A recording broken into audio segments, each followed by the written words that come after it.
All right, guys. We're gonna do that depth of field setup this time, though. We're gonna use the Nikon 14 to 24 millimeter 2.8. So really big, huge, wide-angle lens. Super ridiculously sharp. Notice it's got that cool bubble element on it. Makes it a pain in the butt to use filters with it. So let's stick it on the stick here and turn on our live view. Okay, so now we've got a really wide angle shot. I'm going to zoom us in just a little bit there to 24 millimeter. And let's try to get our framing similar to what we had before. So if we look back at that, it's in kind of like this, so in closer. So let's just move everything in a little bit here. Let's go live view. And scoot this in. That is pretty close. Now you'll notice how just physically close we are to everything.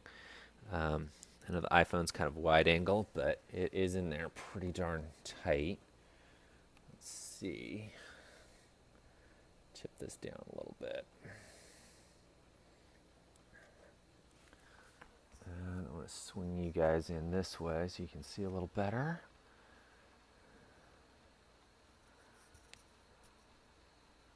Okay, so let's go ahead and focus again in the front. Right here.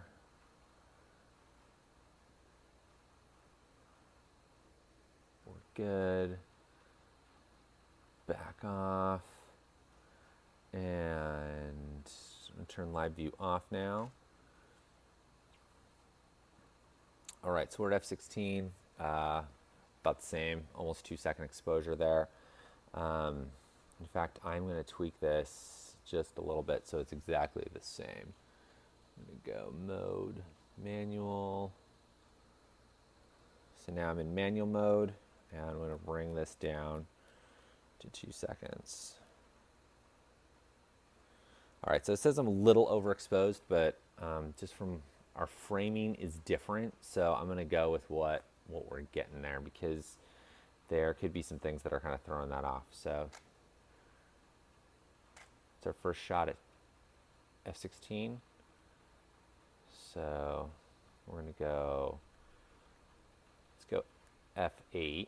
So from 2 seconds, that's going to be a half second because that would be f11. Easy way to make sure too is just make sure that light meter's metering in the same spot every time.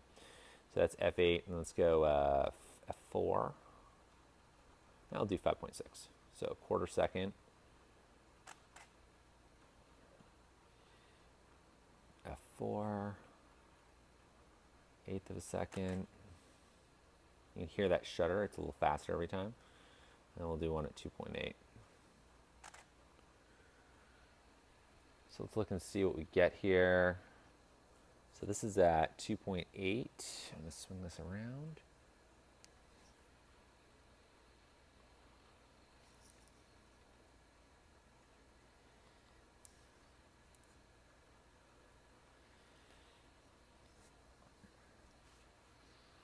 All right, if we zoom in on this, first Nikon there is nice and sharp. And then everything else gets pretty blurry back here really quickly. So we're at a wide angle, and same principles are applying.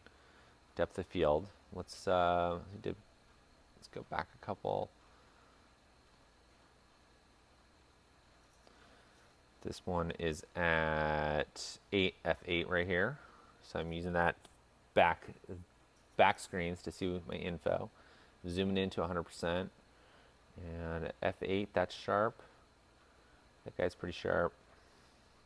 That one's out of focus. And let's see what f16 holds for us. And you can see our frame up. Now also notice the distortion between these two shots. See how this with the 50 millimeter, I get some compression. They're like right stacked on top of each other. And then with the 24 millimeter here, we are just, there's space. And so you can see that, and it's only exaggerated a little bit. I mean, I'm so close to this front camera right now. I think, I mean, you can tell here, we're only, you know, a foot and a half, 18 inches away. In fact, yeah, we're about exactly that, less than half a meter. So, um,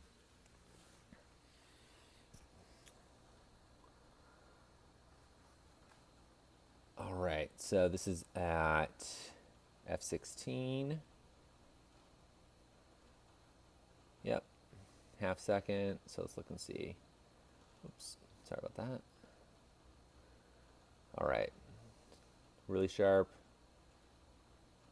pretty darn sharp, and fall into the zone there. So the takeaway with this is that a wide angle lens is going to have more depth of field naturally than a telephoto, and we're going to get some distortion in between the images. So with this is with the 50 millimeter here, and you can see you get some nice compression there, a little bit going on, and then the wide angle is going to distort and have more space in between those images. The last video I'll do, we'll shoot one with the with something longer, telephoto, like 135 or 200 millimeter. All right, let me post questions to the forum.